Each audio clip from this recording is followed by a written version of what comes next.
คืออะไรกันคืออะไรกันคืออะไรกัน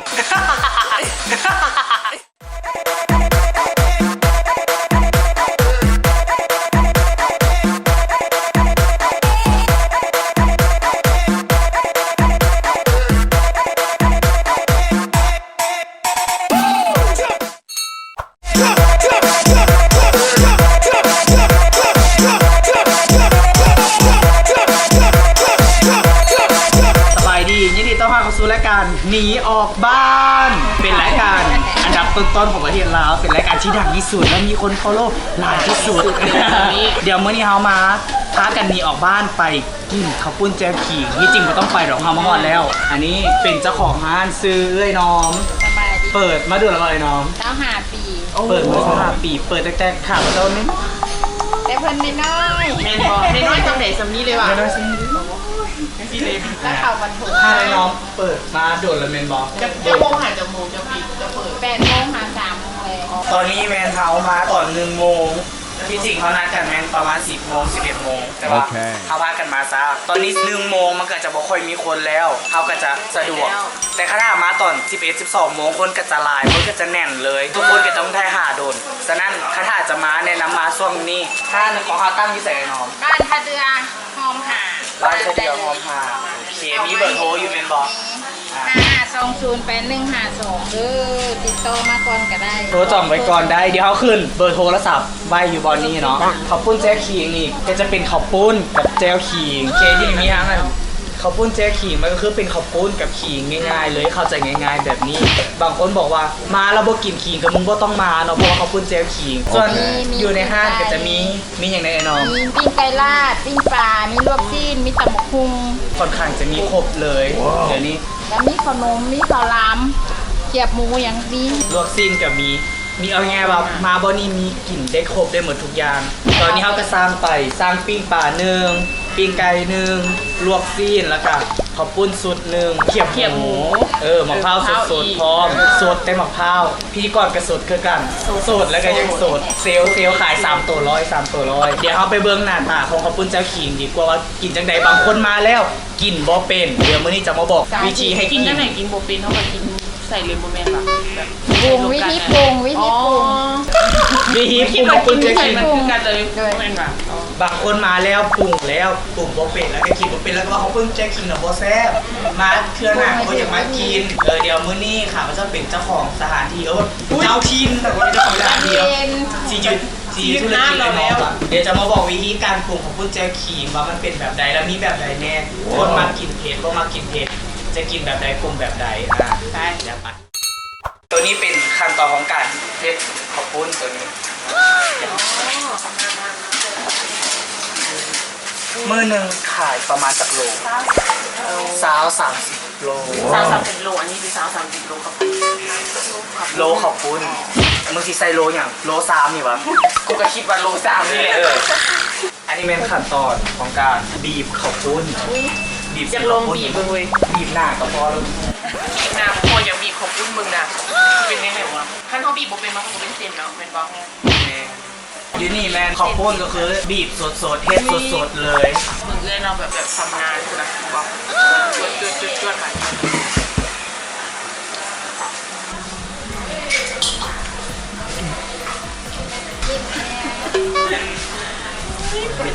เดี๋ยวยิ้มแล้วมื้อนี้ทาหน้าขาวแต่งหน้ามาแล้วคือว่ามีการถ่ายทำนี่แหละหลังจากบีบตัวนี้แล้วพวกเขาก็จะตากตัวนี้เพื่อไปใส่น้ำเย็นอีกเทื่อนึงเพื่อให้เส้นข้าวปุ้นมันบ่เหนียวเลยน้องเพื่อเป็นเส้นงามๆคือว่าทุกคนเหมาะสำหรับการทำกินดีกว่าเดี๋ยวค่ะเราจะไปนั่งถ่ายกินเพราะตอนนี้หิวข้าวแห้งครับ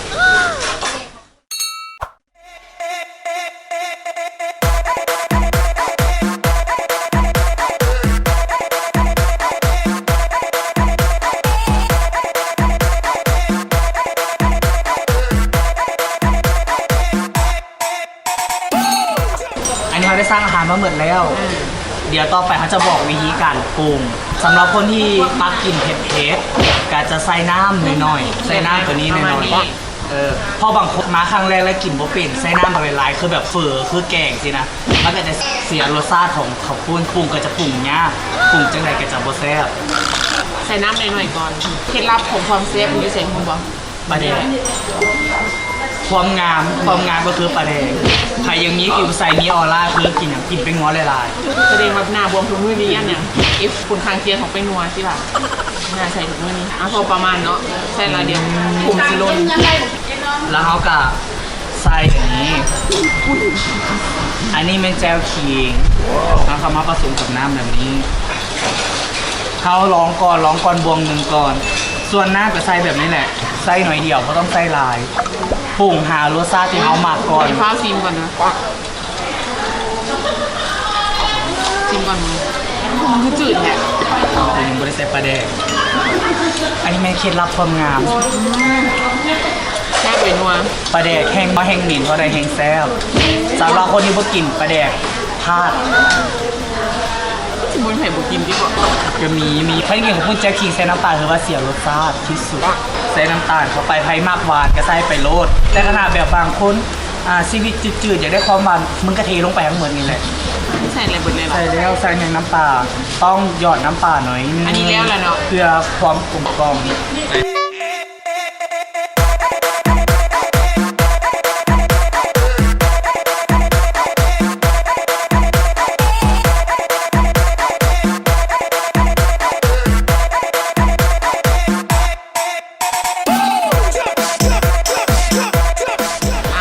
แล้ว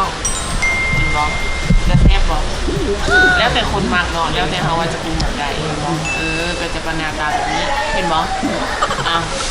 เป็นบอลขนาดตาแบบนี้แซ่บหรือว่าแซ่บขนาดตาแบบนี้แหละ สู้เด้อสู้กล้องเดิมวันนี้อ่ะ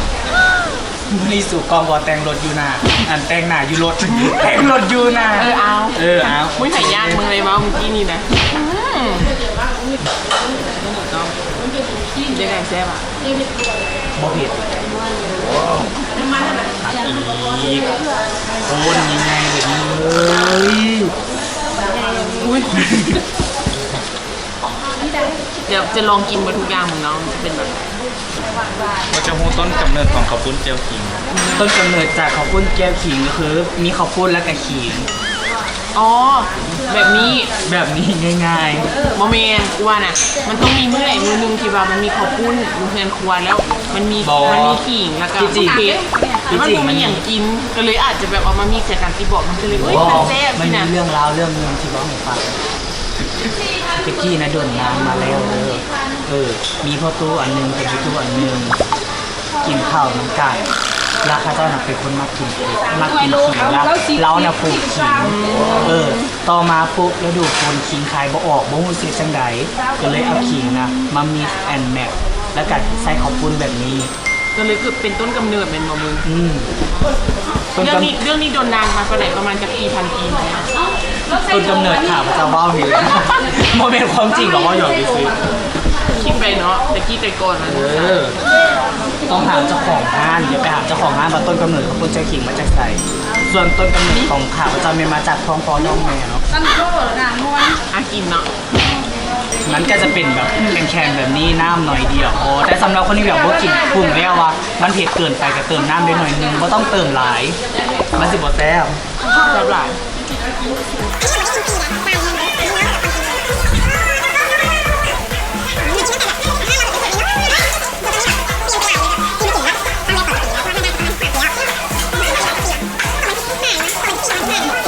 เฮกี้ว่าไปเลย มึงกินแฮนเข้าไปเนาะแฮนอันนี้คืออาหารหลักของอันตั้มเลยแฮนแล้วมักแฮนกระดูกแบบเห็นไปได้เลยนี่จ้องอย่างเดียวพูดเลยว่าเราอยากกินบอกว่าแล้วเห็นเราว่าแบบนี้นะ ใครมาเจอคนเจ้าขิงแล้วบาร์โบแซ่บพลาดคือมึงกินบ่เป็นมึงก็บอกว่ามึงกินบ่เป็นถ้าหากินบ่เป็นปรุงบ่เป็นหาเจ้าของห้านก็ได้เดี๋ยวเขาจะบอกวิธีปรุง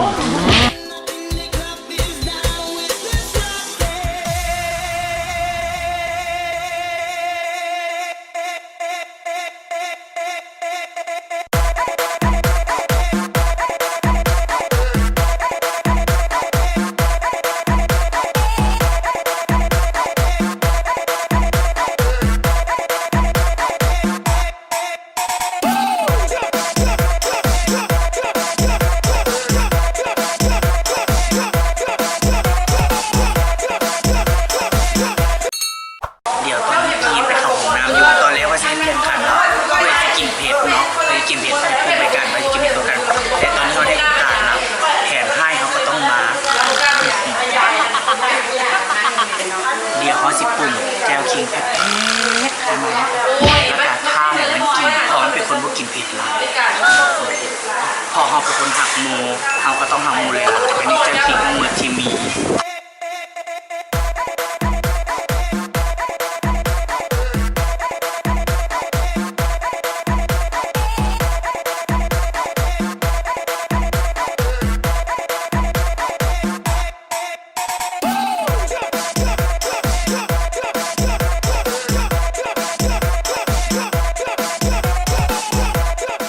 เอาแจ้วขีก่อนอันนี้เป็นเมนูต้นครับเดี๋ยว ไม่ต้องน้ำมา มีเมนูต้นฮับมา เดี๋ยวมาเบิ่งว่ากี้สามารถกินได้จากคำเดิมได้แล้วกันเดี๋ยวหมูป้อนหมูหัน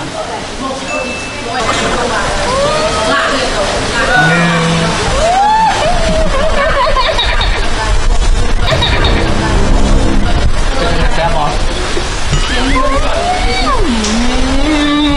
ละมุนคำที่สอง ถึงละ ฮะเดี๋ยวสอง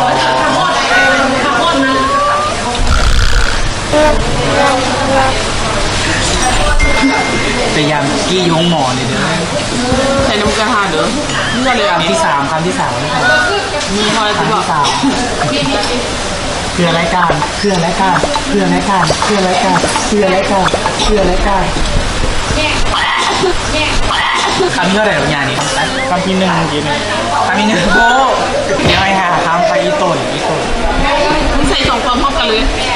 โอเค พอแล้วพอแล้ว สองตอนสุดท้ายแล้วเด้อ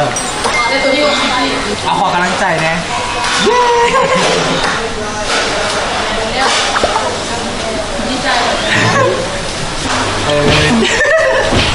ทุกคนอยากเบิ่งต่อเห็นบอกอยากเบิ่งว่าตั้มสิเก่งซำใดอยากมาว่าความแบบว่านางว่าโอ๊ะว่าสบ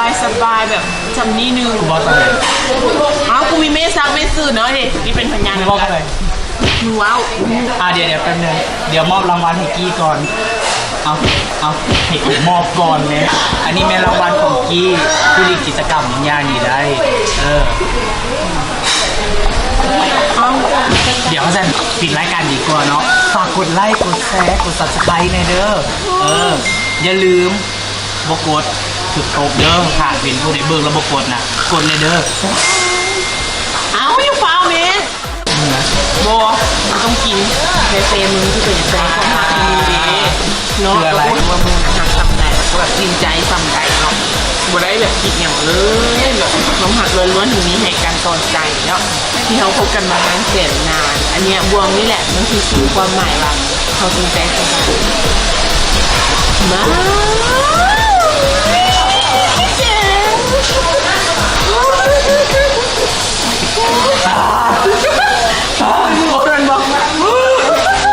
บอก